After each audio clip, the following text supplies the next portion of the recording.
The first sound was the ring of steel on stone, a sharp, clear note that the canyon walls caught and held for a moment before letting it go. Elias swung the 3-pound hammer again, the muscles in his back and shoulders coiling and releasing in a rhythm he had spent weeks perfecting. The iron chisel bit into the sandstone, shaving off a curl of red dust that settled on his sweat-dampened shirt. Beside him, lying in a sliver of shade cast by a juniper stump, the dog lifted his head. Boulder's ears, thick with brindle fur, twitched at the sound.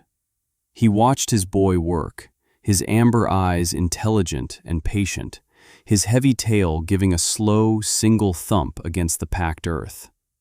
This was their life now. The hammer, the stone, the silence in between.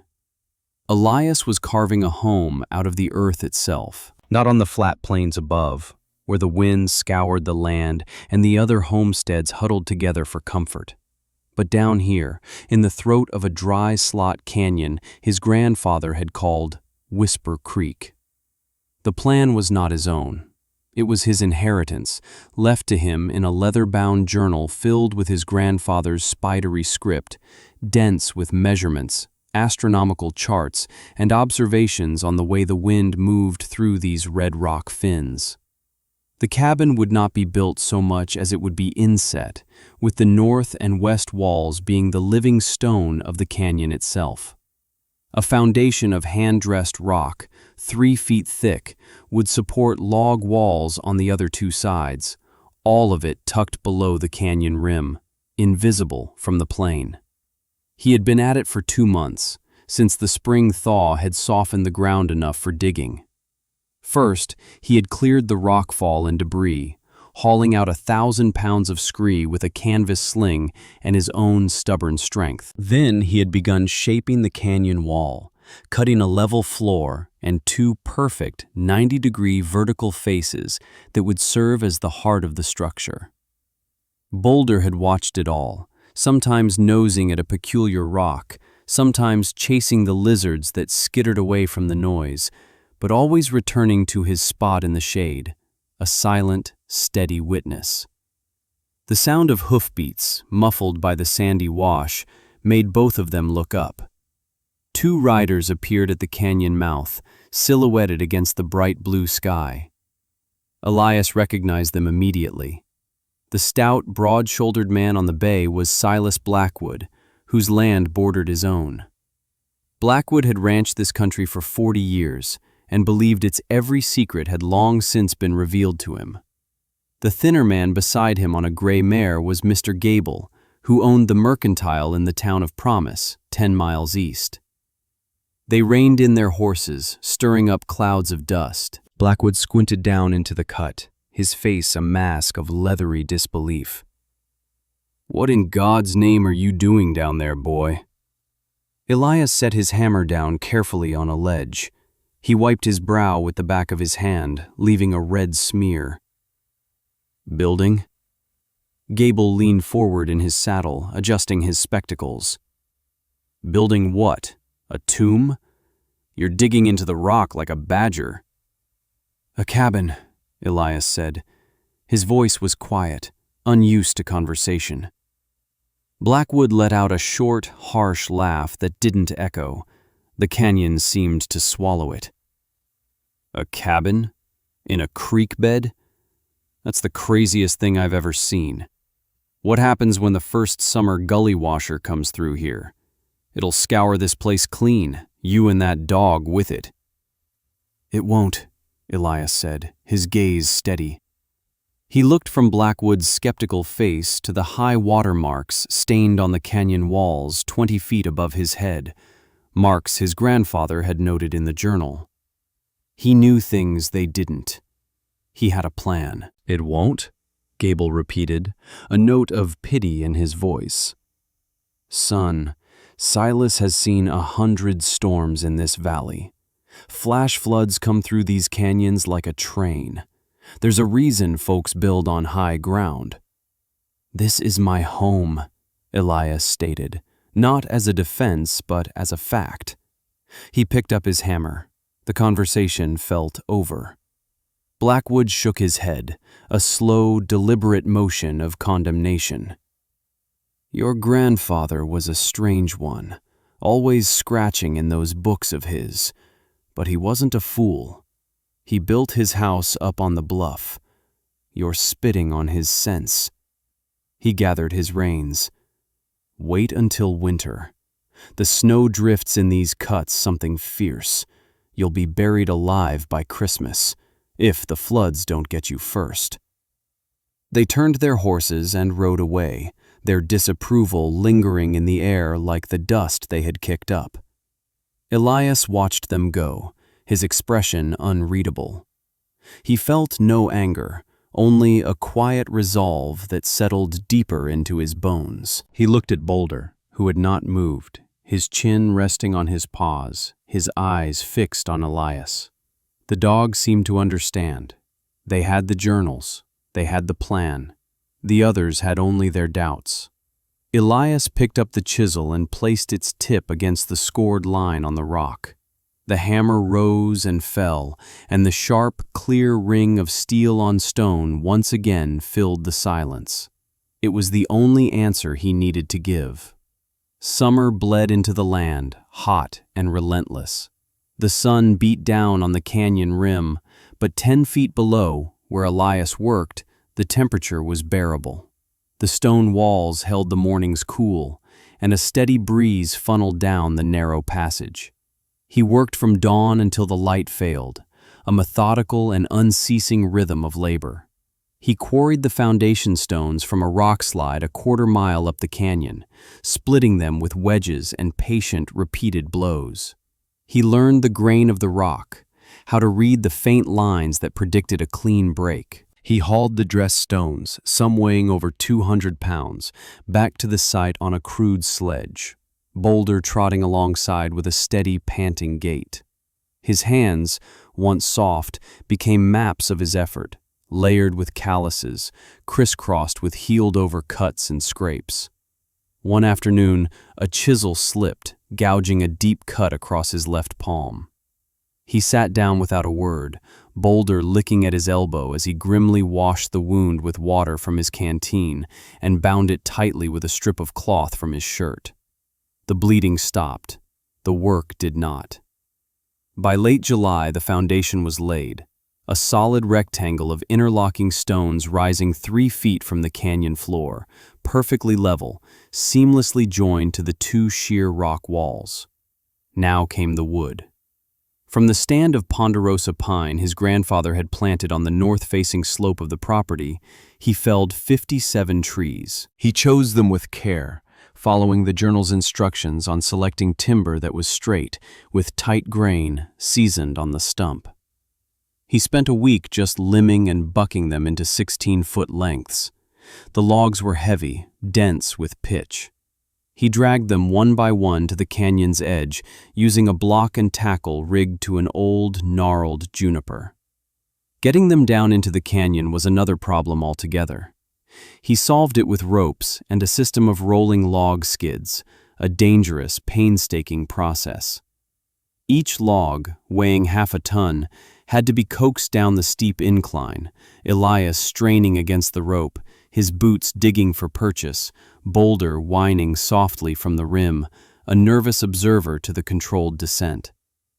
One log got away from him, bouncing off a ledge and crashing to the canyon floor with a sound like a thunderclap. It cracked down its length, ruined. Elias simply coiled his rope, climbed back to the top, and started on the next one. He did not waste energy on frustration. His trips to the town of Promise for supplies were infrequent but necessary. He needed nails, salt, flour, and lengths of iron for forging hinges and latches. He would load his wagon and drive the 10 miles, the silence of his life a stark contrast to the bustle of the mercantile. Mr. Gable would weigh his goods with a professional courtesy that felt cold. "Still digging your own grave down there, son?" he'd ask, not unkindly. "Still building," Elias would reply, counting out the coins onto the counter. It was on one of these trips that he first truly spoke with Lena, Gable's daughter. She had her mother's kind eyes and a quiet way about her that matched his own. While her father tallied his purchases, she stood near the sacks of flour, her hands dusty. "I saw the logs you brought down," she said. "From the rim. It looked difficult." Elias nodded, surprised she had noticed. "It was." "Why there?" she asked, her curiosity genuine, free of the mockery he heard in her father's voice. "Why in the canyon?" He looked at her, really looked at her for the first time. He saw no judgment, only a question. "It's safer," he said, the two words feeling like a long speech. "Safer from what?" Before he could answer, her father cleared his throat. "Lena, help Mrs. Blackwood with that bolt of calico. The boy's got his reasons, I'm sure." The tone was dismissive, ending the conversation. But as Elias loaded his wagon, Lena came out with a small cloth-wrapped parcel. "Here," she said, pressing it into his hand. "It's salve for your hands." He looked down at his palms, at the raw, cracked skin. He hadn't realized anyone would see them as something that needed mending. He mumbled his thanks, his face flushing, and quickly drove away, the small parcel feeling as heavy as a foundation stone on the seat beside him. That night, by the light of his campfire, he rubbed the cool, pine-scented salve into his hands. Boulder rested his head on Elias's knee, sighing contentedly. The small act of kindness felt like a crack of light in his solitary world. As August gave way to September, the walls rose. He notched the logs with an axe and an adze, his cuts precise, each log settling into the one below it with a satisfying thud. He chinked the gaps with a mixture of mud, sand, and dried grasses, just as the journal described. The structure began to take shape. Less a cabin and more a fortress, an extension of the rock itself. Silas Blackwood rode by again, this time alone. He sat on his horse for a long time, watching Elias hoist a log into place. "Got to admit, you're a worker, boy," he called down. "I'll give you that. But all that work ain't gonna change the nature of things. The sky is where the sun is. The ground is where the cold settles. You're building in a cold sink. This place will be 20 degrees colder than my front porch all winter long." "I have a plan for that," Elias said, not pausing in his work. "A plan?" Blackwood scoffed. "You can't plan away the frost. You'll be burning 3 times the wood just to keep from freezing to death. You've got no southern exposure, no sun to speak of. It's a fool's design." Elias stopped and looked up. "The earth is warm," he said simply. Blackwood just shook his head and rode off. Elias went back to his work, fitting the final log of the walls. He knew what the old rancher didn't. The journal had pages dedicated to geothermal principles, how the deep earth maintained a constant temperature of around 55 degrees. By building into the rock, he wasn't losing heat to the open air on 2 sides. He was gaining it from the planet itself. The cabin wouldn't need as much sun because it had a furnace of stone at its back. The roof was the most unconventional part of the design. It was not peaked, but a single, steep slope, starting from high on the canyon wall and angling down over the log structure. He laid heavy timber rafters, then a layer of thick planking. On top of this, he painstakingly fitted thin sheets of slate he had split from a shale deposit miles away. Finally, he covered the entire roof with a foot of sod, creating a living blanket that would insulate and absorb moisture. The high end of the roof was anchored directly into the rock, 10 feet below the canyon rim. The low end, over the front wall, was still a full 12 feet off the canyon floor. The windows were high and narrow, set just under the eaves. To an observer, it looked bizarre, half buried and dark. To Elias, it was perfect. It was designed to handle a weight no one in Promise could imagine. The weight of a 10-foot snowdrift. The steep pitch would help it shed some, but the immense strength was meant to hold the rest, letting the snow itself become the final layer of insulation. By mid-October, the cabin was complete. A heavy oak door hung on hand-forged iron hinges. A stone fireplace and chimney built against the east-facing log wall, drawing beautifully. A bed frame, a table, 2 chairs, all made from the leftover pine. It was small, just 1 room, but it felt solid, permanent. The air inside was cool and still, smelling of earth and fresh-cut wood. Elias moved his few belongings in from his tent, his grandfather's journals, a small stack of books, his tools, and a cast-iron skillet. He stood in the doorway with Boulder at his side, looking at their home. The light was fading, the canyon walls glowing a deep, fiery orange. From the plain above, the structure was all but invisible. It was a secret place, a haven built of stone, wood, and knowledge. The first frost of the season was predicted for that night. Elias built a small fire in the hearth, the first fire in his new home. The stones of the fireplace soaked up the warmth, and the air grew comfortable, not hot. Boulder stretched out on the braided rug Elias's mother had made, letting out a groan of pure contentment. Elias sat at the table, running his hand over the smooth wood. Outside, the temperature dropped. The wind picked up, a low moan along the canyon rim high above their heads. Down here, there was only stillness. He felt no triumph, only a quiet sense of rightness. They were ready. Let the winter come. The first snows came in November, dusting the high country and lingering in the shadows. The people in Promise settled in for a typical winter, laying in supplies, banking their homes with straw bales. The talk at the mercantile was of cattle prices and the early cold. Elias's strange canyon home was mostly forgotten, an old piece of gossip. He spent his days securing his world. He had a shed full of cured venison and smoked fish. His larder was stocked with sacks of flour, beans, and potatoes. The woodshed, built into a natural alcove in the canyon wall, was stacked high with enough seasoned juniper and pine to last 2 winters. He had measured, planned, and prepared. He saw Lena once more before the deep cold set in.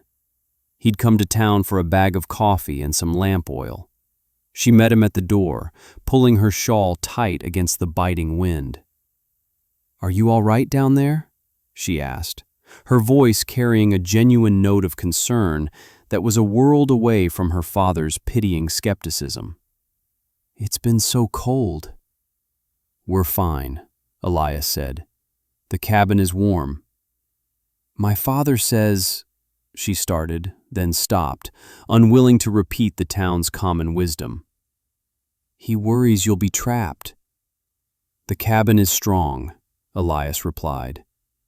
He looked past her, into the warm light of the store, and saw Mr. Gable watching them, his face set in a frown. Elias met his gaze for a moment before turning back to Lena. "Thank you for the salve. My hand's healed." She smiled, a small, quick thing. "Be safe, Elias." He nodded and left, the cold air stinging his cheeks. The sky to the northwest was the color of a bruise, a dark, ominous gray that promised more than just another dusting of snow. The journal had spoken of this, of 100-year storms, of weather patterns that could change the shape of the land. His grandfather had written of a winter in his youth, a blizzard so immense it was spoken of in legends, the Great White Death that had buried homesteads and wiped out entire herds. He had recorded the signs, the behavior of the birds, the color of the sky, the feel of the air. Elias recognized them now. He hurried home, the wagon wheels crunching on the frozen ground. For 2 days, he made final preparations. He double-checked the chinking in the log walls. He secured the heavy storm shutters over the high windows. He brought in an extra stack of firewood and set it by the hearth. He checked the seal on the door, stuffing a few small gaps with wool. Boulder seemed to sense the change. The dog grew restless, pacing the length of the cabin, whining softly and pressing his cold nose into Elias's hand. "It's all right, boy," Elias murmured, scratching the dog behind the ears. "We're safe here." The storm began not with a fury, but with a whisper. On the 3rd day, a fine, almost invisible snow began to fall, drifting down out of a featureless white sky. There was no wind. The world grew profoundly silent, the only sound the soft hiss of flakes landing on the sod roof. By midday, the canyon floor was carpeted in white. By evening, it was a foot deep. Elias kept the fire banked low. The cabin was a comfortable 65 degrees, the stone walls radiating a gentle, even warmth. He cooked dinner and sat at his table, reading his grandfather's words by the light of an oil lamp. "The earth is a battery," the journal read. "It stores the sun's energy. The wise man does not fight the cold, he burrows into the warmth." That night, the storm's true nature revealed itself. The wind began as a low moan, then rose to a piercing shriek that seemed to come from all directions at once. It was a sound Elias had never heard before, a physical force that vibrated through the rock. But it was all happening 40 feet above them. Down in the canyon, the air was still. The snow, however, was no longer falling. It was being driven, hurled, and dumped into the cut. It was not drifting, but filling the canyon from wall to wall like water pouring into a tub. Elias stood at the door, peering through a small peephole he had drilled. He could see nothing but a churning, vertical river of white. The snow was piling up against the door, rising with astonishing speed. 1 foot, 2 feet. By midnight, the bottom half of the door was completely blocked. Boulder lay by the hearth, shivering, not from cold, but from the terrifying sound of the wind overhead. Elias laid a hand on the dog's back, feeling the tremor. "We're all right," he repeated, his own voice a reassurance in the insulated quiet of their stone and earth shelter. For 3 days the blizzard raged. The world outside the cabin ceased to exist. The high windows, now far below the snow line, admitted only a dim, blue-white light. The canyon was gone. The sky was gone. There was only the cabin and the snow that entombed it. Elias kept to his routine. He fed the fire, cooked his meals, tended to Boulder. The air grew thick with the smell of wood smoke and wet wool. He could feel the immense weight of the snow pressing down on the roof, but the massive timbers his grandfather had specified held firm. The structure did not creak or groan. It accepted the burden. They were no longer in a canyon. They were in a cave of their own making, deep beneath a new white landscape. The temperature inside never wavered. The stone and earth did their work. They were warm. They were safe. They were utterly, completely alone. On the morning of the 4th day, Elias awoke to silence. The wind had stopped. The profound, unearthly quiet that follows a great snow had descended. The light filtering through the snow-blocked windows was brighter. He melted snow for coffee and ate a breakfast of biscuits and jerky. He knew the ordeal was not over. The town, the other homesteads, they were all on the surface, exposed to the full fury of what he had been protected from. He spent an hour digging. The snow was packed against the door like solid ice. He shoveled it into a large bucket, then dumped the bucket in a corner of the cabin, where the heat from the fire would slowly melt it. It was exhausting work. Finally, he cleared enough to push the heavy door open a few inches. He was met by a solid wall of white. He had to tunnel upwards. Using the shovel, he carved a narrow passage. a chimney through the snow, packing it to the sides. Boulder whined with excitement behind him, eager for the outside world. After another hour of hard labor, the shovel broke through. A cascade of loose powder fell on his head, and he was blinded by a brilliant, painful light. He shielded his eyes and pulled himself up and out. The sight that met him stole his breath. The world was gone. Everything, the canyon rim, the junipers, the distant mesas, was buried under a smooth, undulating sea of white. The snow was level with the top of the canyon, a solid 15 feet deep. The only feature in any direction was the very top of his chimney, a small stone pipe puffing a thin stream of gray smoke into the crystal-clear, painfully cold air. He was standing on a new plain, a white desert under a pale winter sun. He pulled Boulder up out of the tunnel, and the dog plunged into the powder, rolling and snorting with delirious joy. Elias's relief was short-lived. He thought of the others. He thought of Blackwood's drafty ranch house, Gable's store in the center of town, and Lena. They had built on high ground, but the high ground was now the bottom of a frozen ocean. He strapped on the snowshoes he had made that autumn, another preparation guided by the journal. He filled a pack with a thermos of hot coffee, dried meat, and a wool blanket. "Stay here, boy," he said to Boulder, pointing to the tunnel entrance. The dog whimpered but obeyed, sitting on his haunches, a dark shape in the vast whiteness.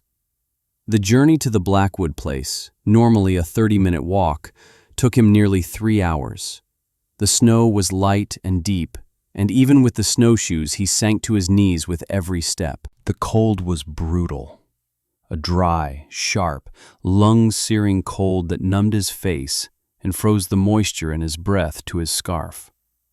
When he finally reached the coordinates of the ranch house, he saw nothing.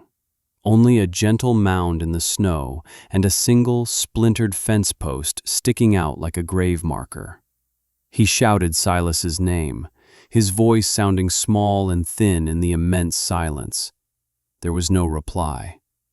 He began to dig frantically near the mound, his shovel striking something hard. It was the roof. He cleared a section and pounded on the shingles with the handle of his shovel. He shouted again. This time, he heard a faint, muffled cry from within. He worked with renewed urgency, the cold forgotten, sweat freezing on his forehead. He finally broke through the roof into a dark, frigid attic space. He lowered himself down into the cold. Silas Blackwood was there, huddled with his wife Martha under a pile of horse blankets. They were alive, but just barely. Their fire had gone out 2 days ago when the snow blocked their chimney. They were suffering from hypothermia, their movements slow, their speech slurred. "Elias?" Silas whispered, his eyes wide with disbelief. "How?" "My cabin is warm," Elias said, his old refrain now carrying the weight of salvation. "There's a fire, food." He helped them, half carrying, half dragging them back through the snow. The journey was a nightmare. Martha stumbled and fell repeatedly. Silas, a man of immense physical pride, could barely stand. Elias wrapped them in his own blanket, gave them sips of the hot coffee, and urged them on, his voice calm and steady.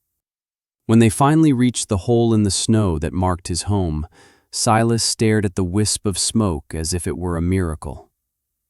You're underground," he stammered, his teeth chattering. "It's warm," Elias repeated, helping them down the tunnel.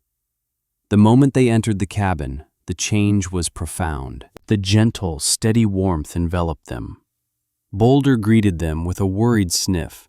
Elias sat them down near the fire, stripped off their frozen boots, and wrapped them in dry blankets. He ladled hot stew into bowls and pressed them into their trembling hands. For a long time they just sat there, soaking in the heat, the life seeping back into them. Martha began to cry, silent tears tracking paths down her chapped cheeks. Silas just stared into the flames, his face a mixture of awe, shame, and profound gratitude. He looked around the small, solid room, at the perfectly fitted logs, the dry stone walls, the well-stocked shelves. He looked at the quiet, capable young man who had just saved his life. Finally, he looked at Elias. "We laughed at you," he said, his voice thick with emotion. "I called you a fool." Elias shook his head. "It doesn't matter." "It does," Silas insisted. He took a deep, shuddering breath. "It worked. Your grandfather's plan. It worked." He echoed the phrase as if it were a prayer. He reached out and put a hand on Elias's arm, his grip surprisingly strong. "Thank you, son." The rescue of the Blackwoods was only the beginning. The next day, Elias and a recovered Silas snowshoed into the town of Promise. It was a ghost town buried in white. They found the Mercantile first, its roof sagging under a massive drift. Inside, they found the Gables and 3 other families who had taken shelter there. They were cold, hungry, and terrified, their supplies dwindling. Mr. Gable's face was pale with shock when he saw Elias appear in the doorway, looking like he had walked out of the solid snow. "The canyon," Gable began. "We thought you'd be the first to—" "It's safe," Elias said. "There is room. There is food." Over the next 2 days, Elias's cabin became an ark.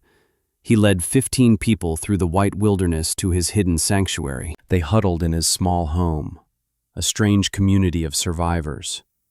He shared his food, his warmth, his space, without a word of complaint or triumph. He simply did what was needed. Lena worked alongside him, helping tend to the others, her eyes filled with a quiet admiration that was more potent than any apology. Her father, a man accustomed to being in charge, was humbled, quietly taking orders from the young man he had dismissed as a fool. The skeptics had become his dependents. In the warm, firelit quiet of the canyon cabin, buried under 15 feet of snow, a new community was forged, built on the foundation of one man's quiet persistence. When the thaw finally came weeks later, and the shell-shock survivors emerged back into a changed world, the story of the boy in the canyon spread. His cabin was no longer a folly. It was a legend. People came from miles around, not to mock, but to learn. They saw the elegant simplicity of the design, the deep wisdom of working with the land instead of against it. Elias, who had never sought attention, found himself a teacher. He never boasted. He simply opened his grandfather's journals and shared the knowledge within. He showed them how to read the land, how to build with stone and earth, how to prepare not for the winter you expect, but for the one you can't imagine. Years passed. The town of Promise was rebuilt, but differently. The new homes were sturdier, with steeper roofs and deeper foundations. Some were even built into the south-facing hillsides, borrowing the wisdom of Elias's design. He married Lena, and their quiet love was as solid and dependable as the cabin they now shared. He never moved from the canyon. It was his home. Boulder grew old.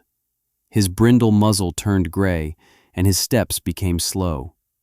He spent most of his days sleeping by the fire, his dreams filled with the twitching of running paws. One autumn morning, when the air was crisp and the canyon walls were golden, he did not wake up. Elias carried his old friend in his arms, the body still warm but limp, and buried him on a small ledge overlooking the cabin. He carved a simple stone marker, Boulder, a loyal witness. He sat by the grave until dusk, his hand resting on the cool stone, the silence of the canyon now holding a new and profound emptiness. Elias lived a long and full life. He and Lena raised 2 children in the canyon house, teaching them the lessons of the journals and the value of quiet work. He became an elder in the community, a source of practical wisdom, his short declarative sentences now carrying the weight of respected truth. He saw the world change, saw the arrival of automobiles and electricity, but the fundamental truths of his grandfather's journals, of wind and stone, of sun and snow, remained constant. When he was 87 years old, he died peacefully in the bed he had built so long ago, with Lena holding his hand. The entire town and people from 3 counties over came to his funeral. They buried him on the ledge beside his dog, under the shade of a gnarled old juniper. They placed a new marker beside the weathered one. It read, "Elias, he built on a rock." Long after the names of the people he had saved were forgotten, the cabin remained. It became a landmark, a monument. Travelers would detour to see the strange house set into the canyon wall, the sod roof now thick with wildflowers in the spring. They would marvel at the strength of the timbers and the perfect fit of the stones. They would feel the cool, still air inside and wonder at the foresight of the man who built it. The structure stood, a silent testament to a quiet boy, his dog, and the enduring power of unconventional wisdom. It was his legacy, written not in words, but in stone and wood, a permanent shelter against the storm.